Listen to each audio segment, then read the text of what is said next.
Good evening. I see a lot of familiar faces. Thank you all for coming. I'm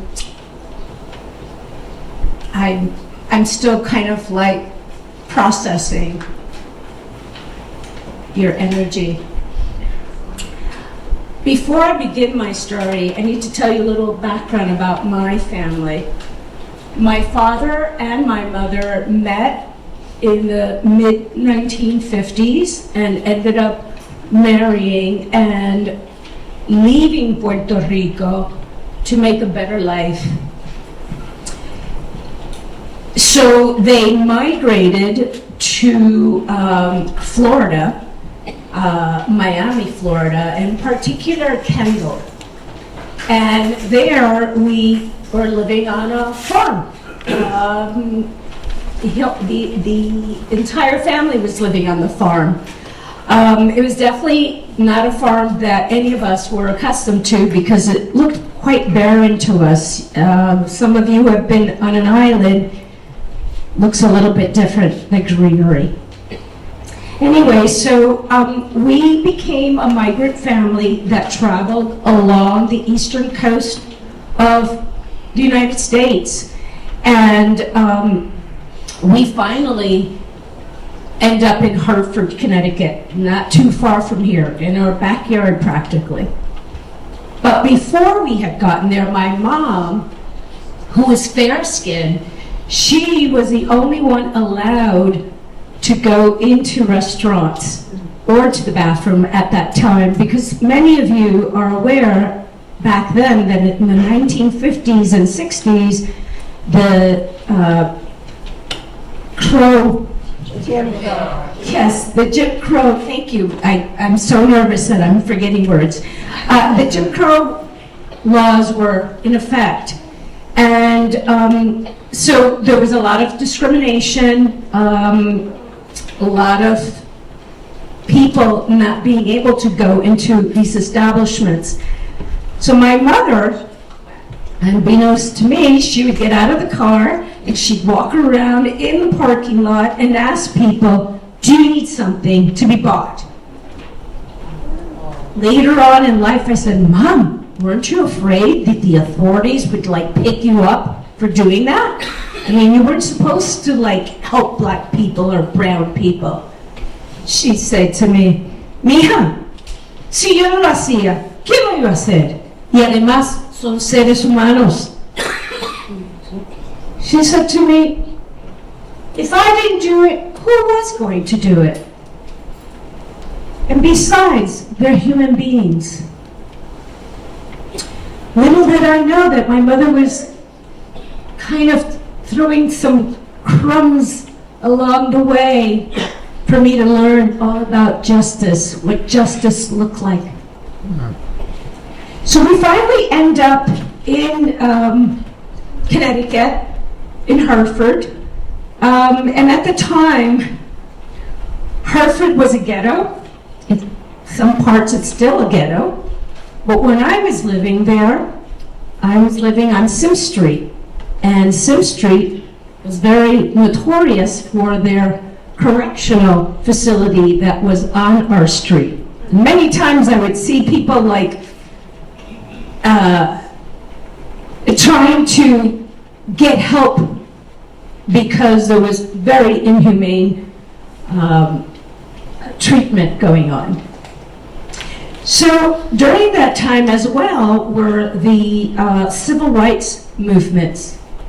And that brought into our neighborhood lots of tanks, lots of National Guards, very well armed, including the fact that some of them would shoot at demonstrators, and I unfortunately was a witness to a death.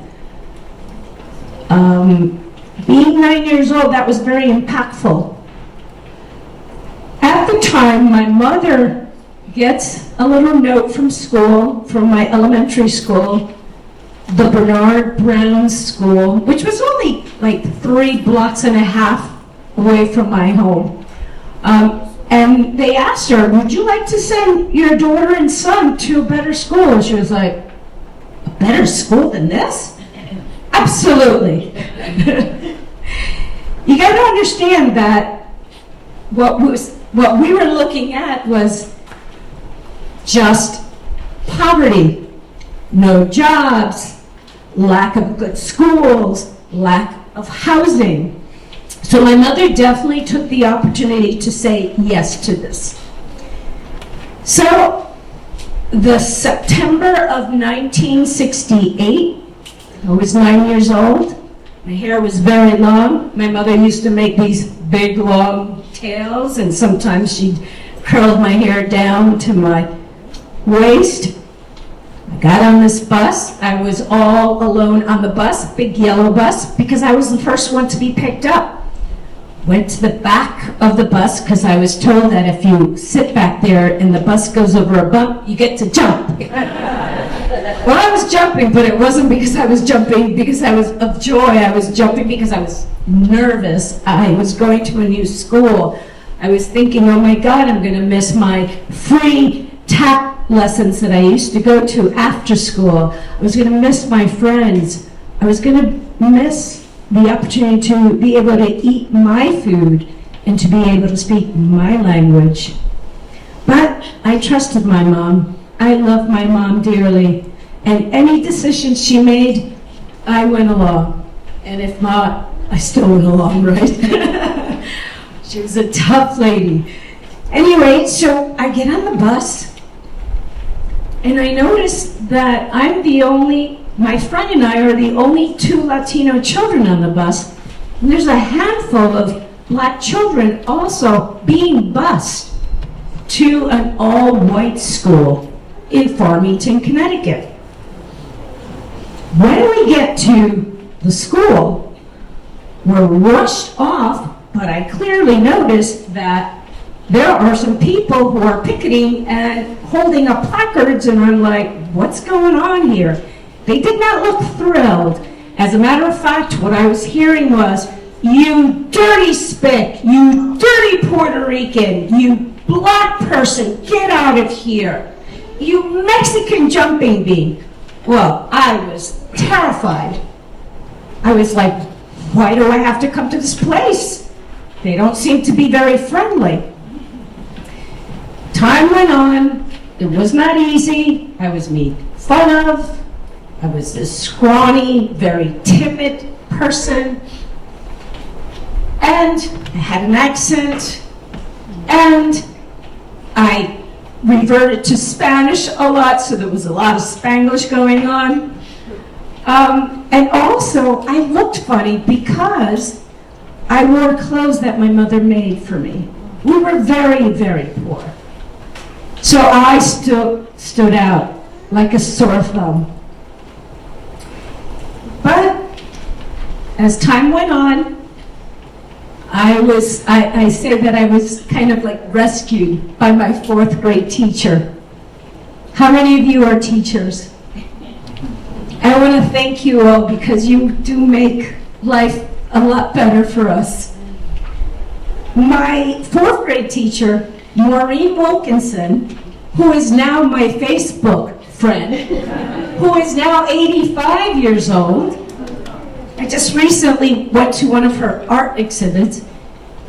She and I had a very particular type of relationship. She was very political, very wise, very loving.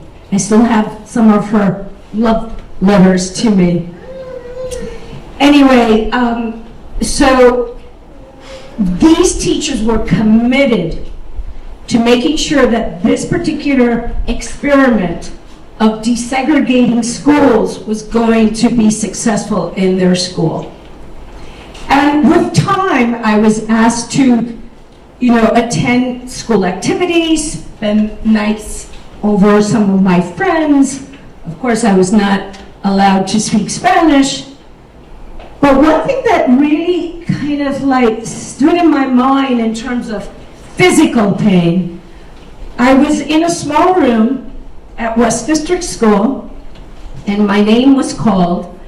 I always sat in the back because I just wanted to like disappear because I knew that the teacher that was there was not going to say my name correctly.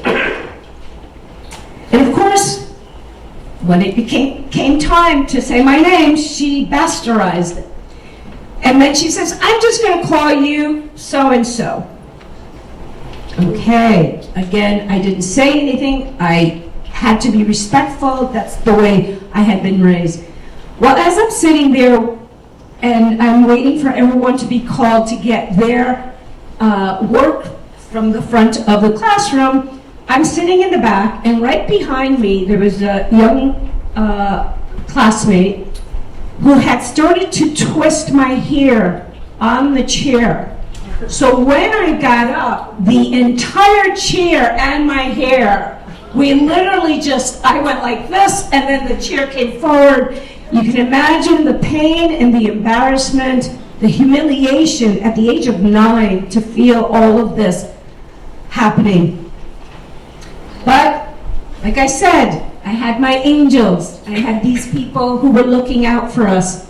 And with time, I decided that my last 2 years after going to Puerto Rico in 1975 for vacation, I decided that I would stay there to complete my last 2 years of high school. So I went to school, completed high school, and boy was I made fun of, because now this was academic language that I was being exposed to, which is very different, right? So anyway, as time went on, I got my high school degree. I got accepted to the University of Puerto Rico, and in Puerto Rico, I was thrilled. It was like a dream come true. I had always wanted to be a teacher. I wanted to be a teacher, a person who would change people's lives, like my fourth grade teacher, Maureen, had done with me. Anyway, so time goes on. I finished my degrees in bilingual education, my master's, and a supervisory degree in Brooklyn College, all with high degrees, high honors, not high degrees, but high honors. And I started to work for the Department of Education and I worked with them for 26 years as a teacher, as an instructional coach, and supervisor. But I think for me, the biggest achievement for me was I had been involved in a coalition of parents, students, and teachers.